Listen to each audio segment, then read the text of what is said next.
Good morning, guys. Copper Tillman here. And when I say morning, I mean morning. It's like 5 something in the morning. I'm out in the shop. I just wanted to shoot a real quick video before the guys got here this morning and got our day going and everything. But hey, this video is going to be a little different than most of my videos. I am going to do a little bit of a tutorial. It's probably not going to be as entertaining as some of my videos, but it's really cool how I build stuff. So I have a job going on that we need 14 collector heads for gutters. So the downspout comes off the roof, off the gutter, off the roof, and into a collector head, and then it goes down. And these are really ornate and they're really cool. I build a lot of collector heads out of copper, and this one a little more ornate than most of them, so it uses a few more pieces. Here, let me show you. So when I do a collector head, this is the first thing I do is I build my patterns. So these are all just made out of scrap aluminum from aluminum gutters. And then I just keep all of these together. This particular collector head uses 9 pieces. So I am going to show you how we make them. I have these all laid out. I went around and collected some small pieces of copper that will work for each of these pieces to make collector heads. That's why I usually keep my scrap when I'm fabricating a larger piece. We can make this into something cool like this. So let me show you around. So we used to have a shop in Colorado Springs that was a huge shop, 5,000 square foot, and it just got to be so expensive. I was spending all of my money just on paying my lease payment. So I moved back to my house. I just work out of a oversized 2-car garage. There's my big manual brake. This is a magnetic brake, which is really, really cool. We are actually going to use that this morning on fabricating these collector heads. This is my shear. So this actually cuts down stuff. We'll use this as well. And then over here, I'm not going to be using this today. This is actually a mini slit line for high speed production of flashing and drip edge. So some of these pieces I am going to have to hand cut because they're just kind of awkward. So those, I have a couple of blanks over here that we're going to cut with hand snips. These here, I can actually use the shear to cut because they are long rectangles. All right, here we go. So I got some scraps.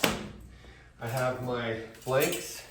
Typically, I would start with a larger piece, put it in first, and then cut it because we could have the small piece for a drop.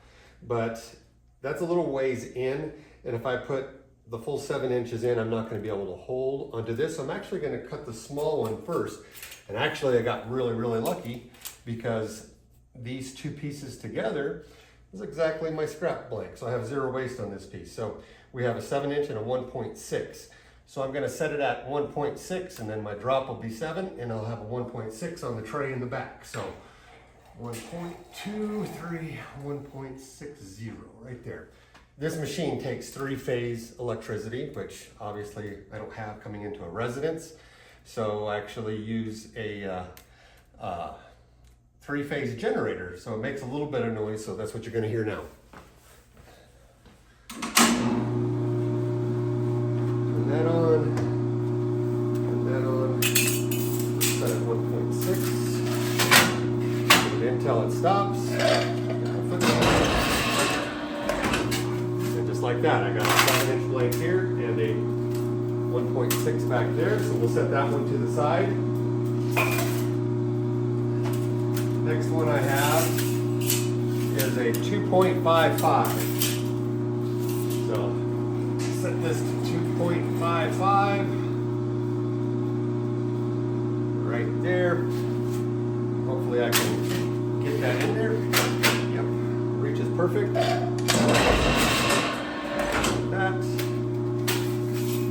Okay, that one's done. Next one.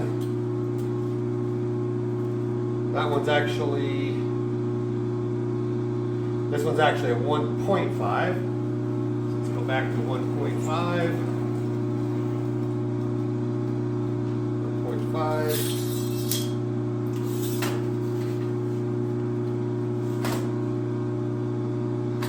Right there. Alright. That piece is too small to use for anything, so scrap bin.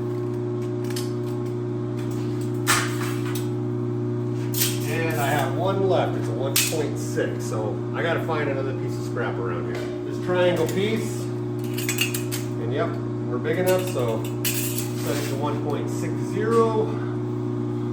right there. Put that in. All right, that is all of my shear cuts. Okay, now get all of our blanks. We're gonna have to cut them all out. So I'm gonna arrange each of them on the appropriate piece of copper.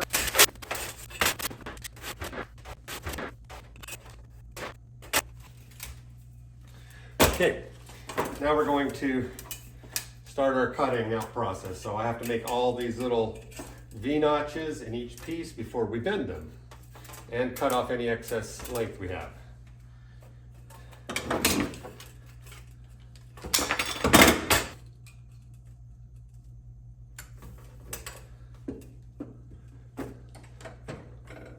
This is a cool tool.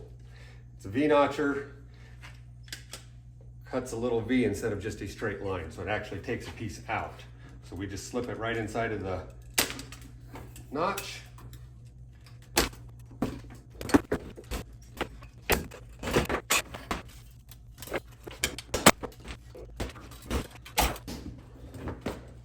This one, I'm actually going to use a larger V-notcher because we have a deeper V on this side.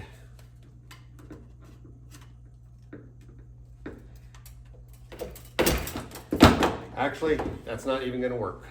It's been a bit since I've done one of these, so I'm actually going to have to hand cut these out with a pair of snips. So I'm going to use reds and greens, or lefts and rights, and I'm actually just going to go along each of these. One.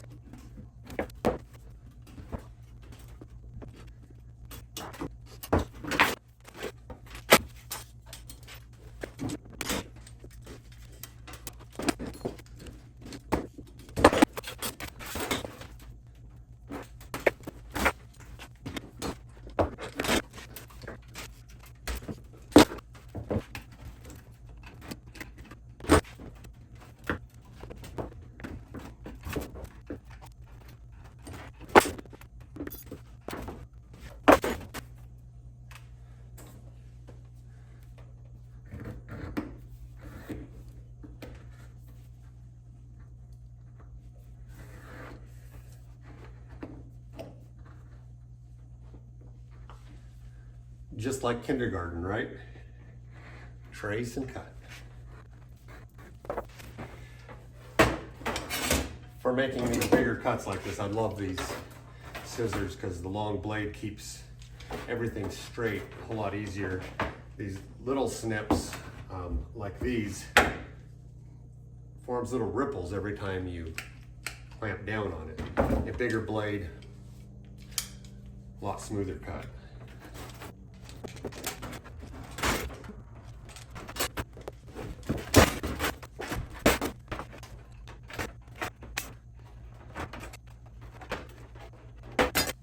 Okay, now on my templates, I have also marked almost all my bend lines. So to get a good bead on where I want to bend it, I am going to mark those right now. So this is a slide scribe.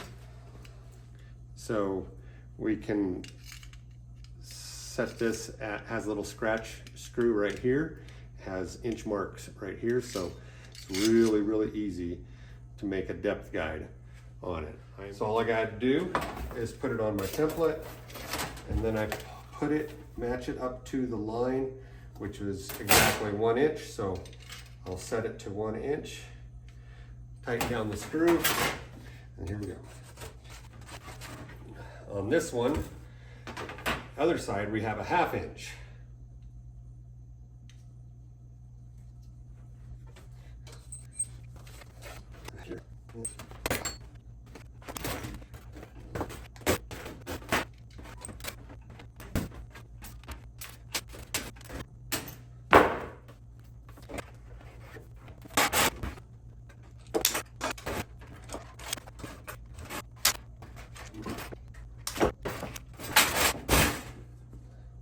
Here we are.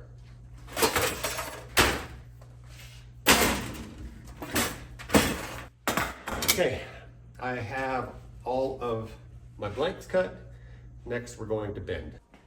Some of these pieces we're going to bend in this brake. Some of them we're going to have to use the magnetic brake, but start with this one. This one only takes one bend.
All right, it's been a while since I made one of these, so I actually didn't have to use the mag brake, but I'm going to use it anyways just to give you guys a demo of how it works. You notice there's no piece that comes down on it, so this is just a big magnetic table, electromagnetic. Right now it's nothing. There's, you can take a piece of steel, there's nothing until I turn it on.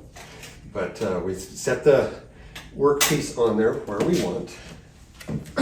Bar that we lay on here.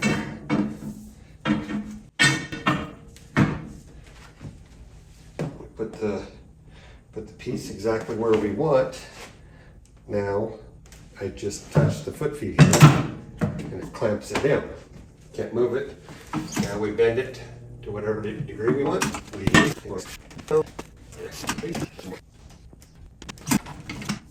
And just like that, it's that simple. But the advantage is you don't have to use this piece.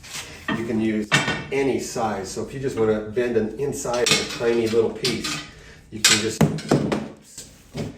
use a tiny piece like that. So I have all sorts of dies and sizes and pieces, and you can actually put a pipe on it. You can actually bend a box with this. So we use it quite a bit. It's awesome when you need it. All right, we got all the pieces cut, got everything bent. We are ready to start assembly.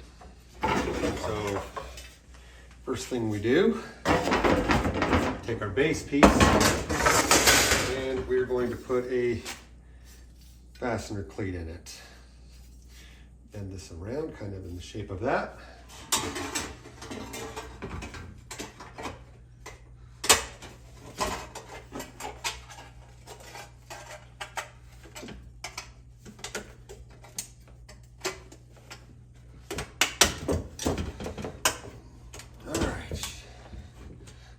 Lining up a little better. Let's try this piece.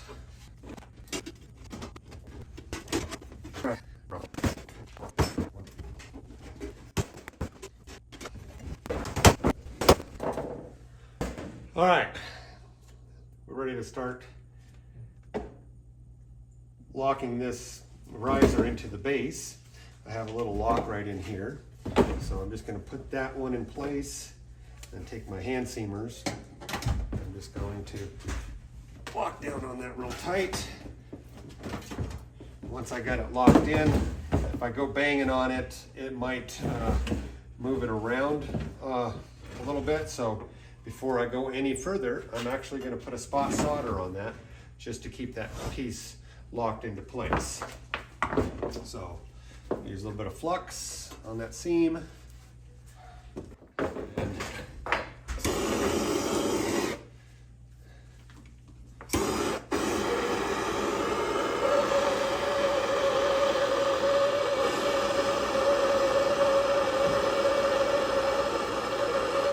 I'm not putting enough solder on there to seal it. I'm just locking that piece into place just in case I need to move it. I can just warm that little spot back up.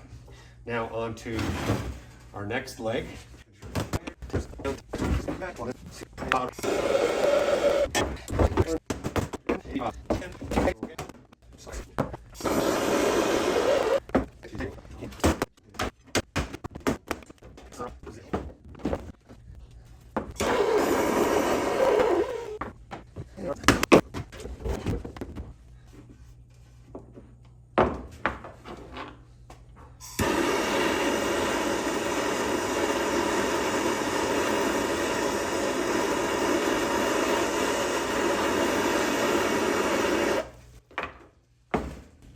All right, starting to look like something. Now, we need to put the back on. For that, I have built a nice little jig. So, this jig and all my templates, I'll actually just put a piece of tape around them when I'm done with this, and they'll go up on the shelf, and if I ever want to build another one, I have everything already made. Every time I do something like this that is whether it's a collector head, a planter box, or something like that, I try to save my patterns so it's easier the next time. But we're gonna take this here, and before we put her back in, we're going to lay this inside of a jig. Squeeze it together. Make sure she's setting down everywhere. And this kind of keeps it, also keeps it, oh, I got two little tabs I need to take care of before I do that. Didn't even see those. I like making these a little bit long, so you can actually just cut these here and fold them around and they become locks. So like that and like that. Now I just take my flashing hammer.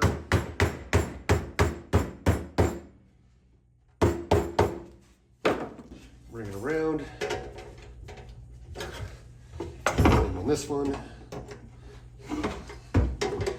lock it into place.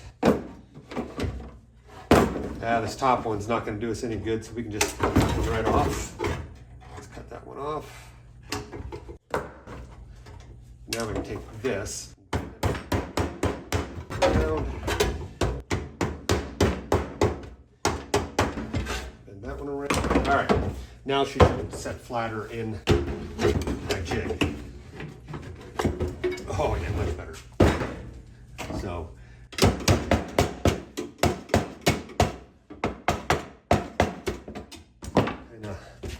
Make sure everything is good and tight. Now we take our back and we just lay that in there.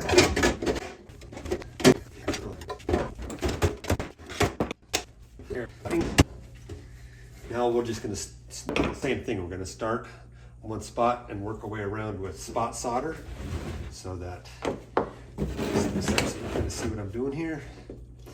I'm going to go ahead and flux the whole thing though, right now before I get started with any of the soldering. I'm going to flux this whole gap because eventually this whole back will be soldered on.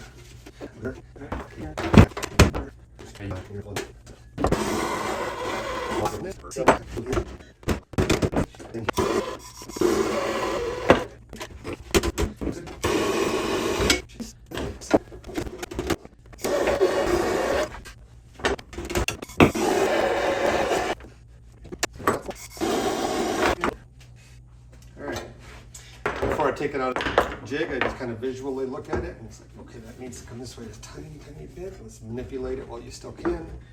Yep. This corner down. Yeah, she looks good. Now she's really starting to look like something. Any more? All right, now we are going to just go through and solder everything so it's actually waterproof. So.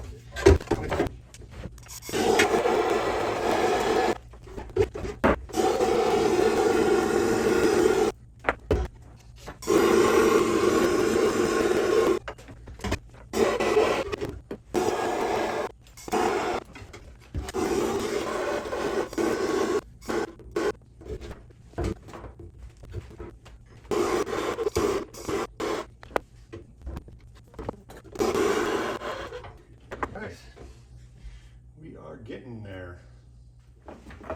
Putting this final ring on, or no, actually I got a couple more, but starting to put the trim on.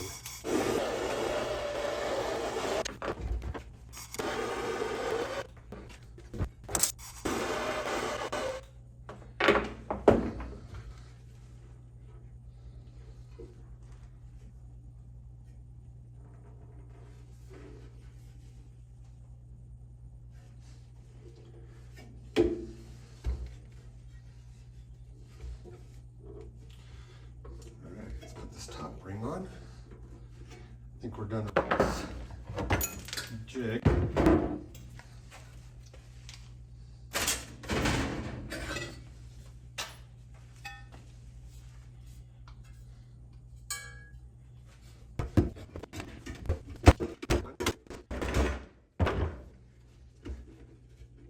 All right, now it's now done. Now we gotta lock this ring in. These hand seamers don't open wide enough because I need to go from the outside of it to the inside. So I'm actually using my front. These are offsets, and see how wide they open. These work really good for this. So we're just gonna give it a little squeeze around.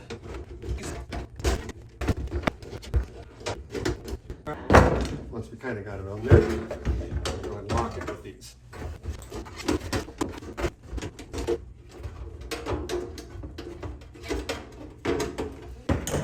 In there. Now, my planishing hammer. Nice smooth face on it. Now we're going to go to the inside again. Flux all these gaps. And do some more soldering.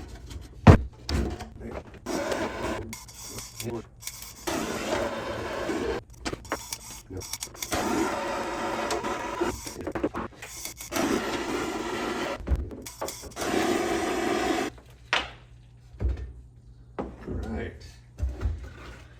One more piece of trim. One more. That's this piece. And we are going to bend it around, round.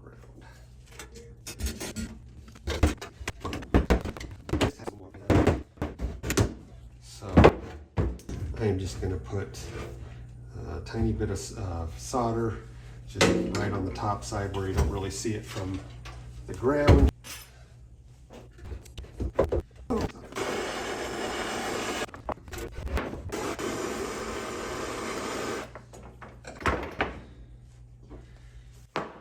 You know what, guys? I do believe she's complete. Last thing to do is give it a little buffing and make it look shiny.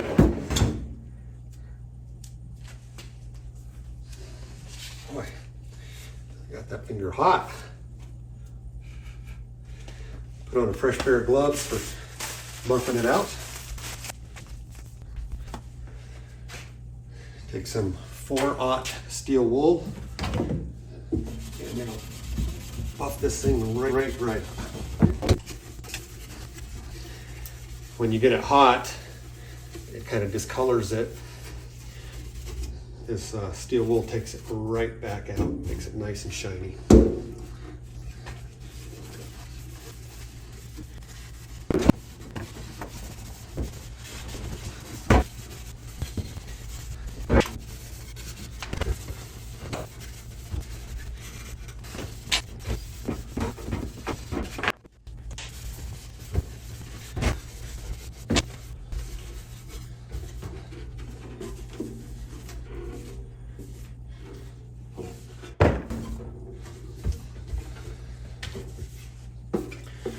What do you think, guys?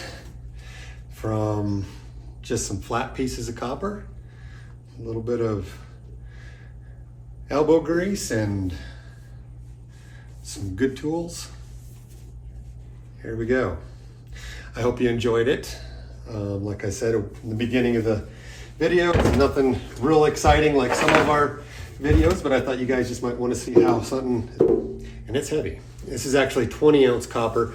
Copper, the two main thicknesses is 20 ounce and 16 ounce. And the reason they call them that, 20 ounce and 16 ounce, and they don't say the gauge or the, the 0.0, millimeters or any of that, is because copper is a semi-precious metal. So they sell it by the pound. So 16 ounce is 16 ounces per square foot. So being it's sold by the pound, that's the way they tell you how thick it is. So this is actually 20 ounce. This is actually 20 ounces per square foot, and she's pretty heavy. She's pretty heavy. I hope you guys like the video. Please like and subscribe. Hope you enjoyed it. Remember, eyes high and copper proper.